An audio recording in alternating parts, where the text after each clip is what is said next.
The Switch 2 Direct just happened a few days ago, and boy, is that an emotional space. We gotta wait to see where the pricing, unless something changes, it's not an immediate purchase on my end, and that's okay. If you're like me, maybe you're looking to see what life you can stretch out of this console that you've loved, it's been a good friend to you, and you want to find a few more games to play. I've got 6 games for you that maybe you haven't heard of. Not a lot of people are talking about them online, and I've just enjoyed them, so I'm going to throw them your way. So number 1 is Xuanyuan Sword 7. Now, Xuanyuan Sword 7 is one of the twin sword games from Taiwanese publisher Softstar.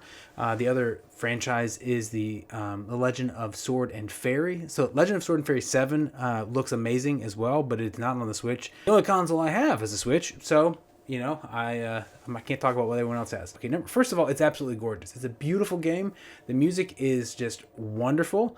It's got an engaging story, and kind of piggybacking on that, the Xuanyuan Sword 7 and any of the games by Softstar and from this sort of rising Chinese aesthetic, kind of like all these different Chinese studios that are putting together wonderful games.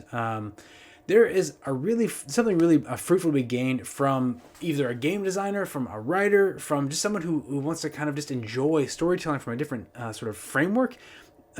These Chinese studios have just a rich mine of this incredible mythology and these great stories that a lot of Western audiences just have no experience with, or were center experience with like a specifically Japanese sort of frame to see those. And there's nothing wrong with that. There's a lot of incredible. I love me some JRPGs, and I really love Western games. But I think there's something really beautiful to be found in sort of embracing and encountering some of this storytelling tradition from China and from that sort of the greater sort of Chinese landscape. So Xuanyuan Sword 7 is absolutely beautiful, and it's definitely worth it. You can pick it up sometimes on sale. There's digital downloads that go on sale sometimes, and you can also get a physical copy. So I've seen them relatively affordable online, but just keep an eye out, and you might find a good deal on it like I did. Okay, number 2, the second game I've got for you is my indie sort of wild card, I guess, is my token indie game. And this is Wavetale. So Wavetale is kind of what the name sort of suggests. It is a very story-driven game, but it also takes place in a sort of post-disaster, rebuilding civilization kind of thing. The game itself is bright and beautiful and light, and there's this sort of interesting juxtaposition between all of that brightness and the light, and then the sort of the ongoing story elements with this gloom that's coming in, and sort of squeezing the life out of the people that are sort of scratching their lives out on the surface, and this sort of like these island sort of communities. It's a really fun and just really lovely game. It's an engaging story. The gameplay loop is really tight. It's just very satisfying to be surfing along on top of the shadow creature that you mysteriously find at the beginning of the game. And it's just really fun to bounce around and satisfying when you do some of the sort of the trick bits, the moves that are in there. I mean, it's just the controls are really responsive. It's just really well designed. I was very impressed. I love indie games. I love the idea of indie games, and the Nintendo Switch has made a great platform for a lot of indie developers to find an audience they might not have found as easily, and that's a really wonderful thing. So I really want to. I'm hopeful that with this next generation, with the Switch 2, they also make it very accessible to indie developers, because it's really wonderful that they've been able to get access to these audiences. All that being said, I've played a lot of indie games that I have not been thrilled with, and there's a lot of reasons for that. Some of it is localization issues, right? So when they get that game on the Switch, maybe it's not optimized properly, or they just didn't get it bug tested well enough, or maybe, I don't know. I just encountered it, and I have a fairly high tolerance for some of that stuff. But at the same time, it's got to be fun, and this is one of those games that absolutely is. So I got it on an insane sale on the eShop. I mean, like $3-4, something like that. It's 100% worth it. I mean, it's worth full price. It's kind of like I feel like the developers are getting robbed here. So it's worth full price. I've enjoyed it. I haven't beaten it yet because I didn't get that long ago, but it's been a lot of fun. So I want to make sure it got on the list. So in case you're looking for a fun game to take on the go, or if you're docked, put that one on your list. Okay. Number 3, Dragon Quest 11. So Dragon Quest 11, the Dragon Quest series in general, they have a lot of iterations of the Dragon Quest franchise on the Switch, and it's very diverse, sort of the way that this franchise takes shape because of kind of how diverse and how long-standing the franchise is. Dragon Quest Treasures is my other favorite sort of iteration of the Dragon Quest universe on the Switch. It's a completely different experience than 11 because it's an action RPG, and it has some really playful elements in it, and it's just really kind of tropes on itself in the franchise. But so that's Dragon Quest Treasures. This game, Dragon Quest 11, there's like nothing not to love about it. It's absolutely beautiful. The music is incredible.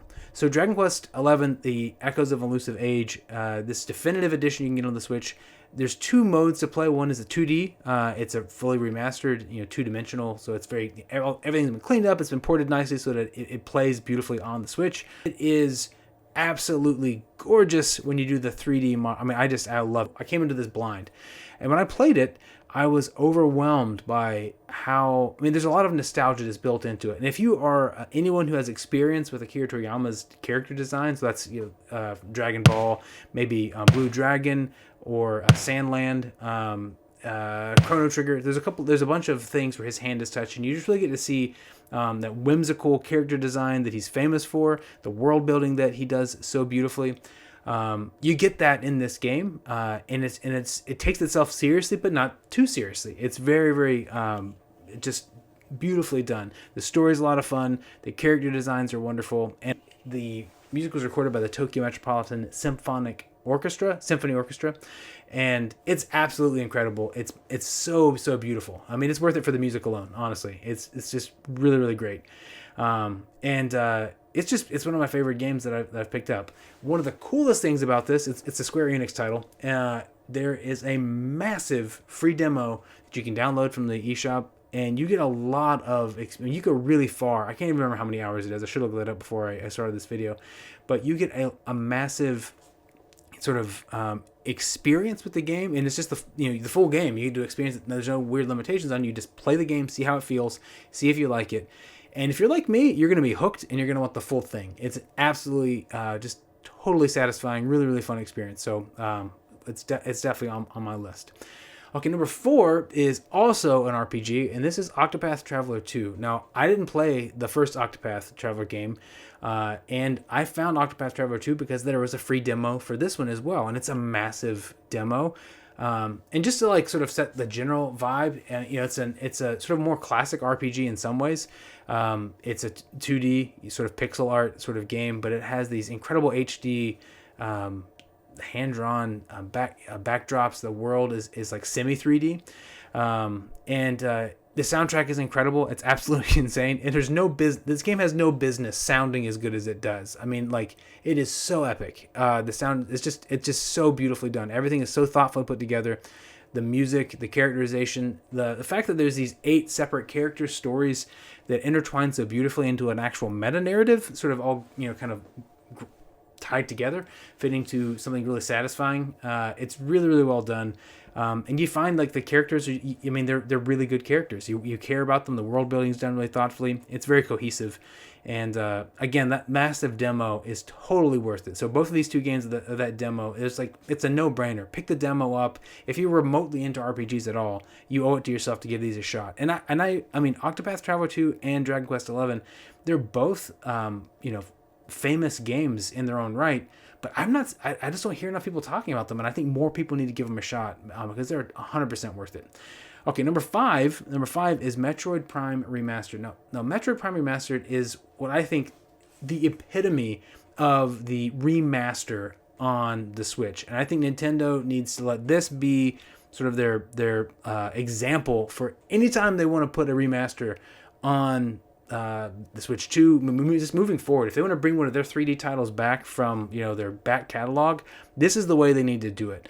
The original game on the GameCube, the visuals still hold up, the gameplay still holds up. I have no idea what the guys did when they were working on this game to make it so incredible on the GameCube, but it has worked consistently. They did a Wii port, which was still satisfying. When the Wii controls were love them or hate them, for that specific game. Some people hated it, some people loved it. That was still beautiful, but on the Switch, they completely re-rendered everything. I mean, the textures are just absolutely gorgeous. The music, the sounds, the atmosphere, it's all beautifully well done. And it has that classic sort of the 3D Metroid sort of sleuthing. These puzzles are just mind-numbingly, like the game doesn't hold your hand at all.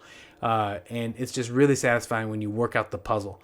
So I just can't. I mean, now those of you who are keeping up with the news, Metroid Prime 4 is impending. And if you haven't played Metroid Prime, the first game, now's the time to do it, especially if you're planning on picking up any of the later titles. You definitely owe it to yourself to give this a game a playthrough. It's super fun. It's 100% worth it.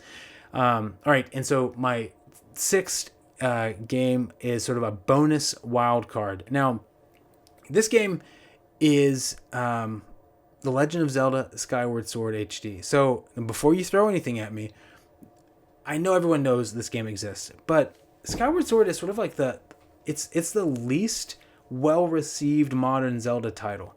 And that's kind of understandable because it's in the shadow now of both Breath of the Wild and Tears of the Kingdom, and those games are absolutely deservedly beloved now. They're incredible, and again, even they have a sort of a mix. There are people who don't like them because of their departure from sort of the classic linear Zelda sort of vibe. And Skyward Sword is, I think, like the last sort of traditional Zelda linear story that we've had in that 3D Zelda sort of camp, right? So obviously the more old school Toon Zelda games, like Echoes of Wisdom, they kind of follow a little bit more of the normal, but even then Echoes of Wisdom is a massive departure in like the fact that they designed it intentionally for you to be able to access things different ways based on the way you play it. So Skyward Sword, so there's so many things I like about the game. It's absolutely fun. I mean, it doesn't take itself too seriously. You can just tell that the developers had a lot of fun putting the game together. The music is absolutely beautiful. I think it arguably has some of the best music in the Zelda like sort of franchise series. I mean, they're just so memorable and they get stuck in your head and they just fit the landscapes and the locations so beautifully. It's also really fun wherever you are on the Zelda timeline, love or hate thing. And by the way, as an aside, I had literally no idea that the Zelda timeline was as divisive an issue as it is until I spent a couple hours like going down a rabbit hole on YouTube and Reddit recently. And oh my gosh, guys, y'all, that is wow. That's all I'm gonna say about that. Okay, moving back. Things that I love about this game, I love the story. It's really fun. I really like the character designs as they are. I mean, it's not as like fully realistic as what we get with Breath of the Wild in a sense, because Breath of the Wild is still like kind of like a 3-dimensional anime. Twilight Princess is like that very super hyper realistic Zelda we had. Obviously, this game struggles. I mean, Skyward Sword struggles because it's positioned where it is. You come into it, always comparing to the masterpiece of Ocarina of Time, and then you're getting into Wind Waker, which was an absolute masterpiece of a game, and then Twilight Princess. So you have all of these games that are just so incredibly good, and then you get to Skyward Sword and Nintendo. I mean, I have to hand it to them. I love Nintendo's sort of commitment to being innovative and experimental, even in one of their most important franchises. And they did that with these control schemes. Now, the way that you can play the controls on Skyward Sword almost completely fixes any of the issues that you would have had if you hated it on the Wii. Something that works really well for some people. On Skyward Sword, I didn't play it on the Wii, so I can't I have nothing to compare it to. I came to this game after playing Breath of the Wild, so it's not, I'm trying to be I'm as open-minded as I can be about it. I wanted to play it just because it was a game. I stopped playing games. I got a Wii, and I played Twilight Princess. I played a couple of other games, and then I moved overseas. I quit gaming. I didn't for a long time. I didn't have my hobby. I had to do other things. I had limited time and resources. So it was a season of life where I wasn't able to game. In this game, when Skyward Sword came out, I was just like, I want to play this game. And I never had an opportunity to do it for a very long time. And then I got it as a gift, and I really, there's something I love about the game. I struggle with it because I keep wanting it to do things that it can't do, because like I unfairly compare it to Breath of the Wild. It's obvious, so it's such an obvious inspiration to some of the things we get in the later, the two later games, Breath of the Wild and Tears of the Kingdom. For example, scaling walls. The way stamina works in Skyward Sword is like frustratingly close, but way different than the Breath of the Wild. You don't have the ability to climb everything, which was really surprising. The first time I tried to climb something, I was like, oh, there's got to be vines here. Okay, good enough. Fair enough. And it's just reminding yourself of sort of the limitations of those linear Zelda games, where like the developers have a place they want you to go. You have some flexibility for how you're going to get there, but you need to pay attention to those sorts of things to get there. Whereas in Breath of the Wild, you're just like, figure it out, man. Do what you want and get where you want to go. If you can find a way, with no armor or warm clothes to climb the mountain, then do it. You have to go for it. So this is a little bit different. Now, if you're a Zelda fan and if you've never played Skyward Sword, the Skyward Sword on the Switch is the definitive way to play it. I mean, the graphics have been completely sort of sharpened, and it's just a very satisfying experience, and the music is wonderful, and it deserves to be played. It deserves to be given its fair shot, and I think it's a wonderful game as well. So those are my 6 games that I think you should get if you have not yet played them. I recommend you get them and pop them onto your Switch. The cool thing about all of that is all of these games are an investment. They will definitely all work on your Switch too.